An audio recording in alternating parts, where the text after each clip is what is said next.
দাম এবং নির্দিষ্ট সম্পর্কে জানানোর চেষ্টা করবো। আসসালামু আলাইকুম, ভাই কেমন আছেন? আরিফ ভাই কি কি পাখি নিয়ে আসছেন আজকে আমাদের জন্য?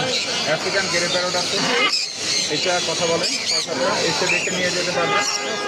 আর এর বয়স হচ্ছে 7 মাস, 7 মাস ফুল টেপ খোলা হবে। এটার দাম পড়বে 1,20,000 টাকা প্রাইস। কোনো কথা বলে ফিমেল ডিএনএ কথা মাশাআল্লাহ। ফিমেলের চাহিদা বেশি। আচ্ছা, এই যে কাজের মধ্যে আপনি কেমন পাচ্ছেন? হ্যাঁ, এটা কি কাইট প্যারট ব্ল্যাক, আরেকটা হচ্ছে অরেঞ্জ সেট হয়। আর এটা প্রচুর মজা করতে পারে, এরা নিজে নিজে অনেক টেম হয়ে থাকে, খেলতে পছন্দ করে, কথা বলে, ডান্স করে, যা আছে এভরিথিং। আর এগুলোকে যদি এগুলোর দাম পড়বে হচ্ছে 1,40,000 টাকা হলে। প্রচুর কথা বলে। এদের মধ্যে প্রচুর কথা বলে, এরা তো বেবি। ওদের যে কোনো পাখির হ্যান্ডফিট রাখতে হয়, তার সাথে বন্ডিংটা আসার জন্য। মাশাআল্লাহ।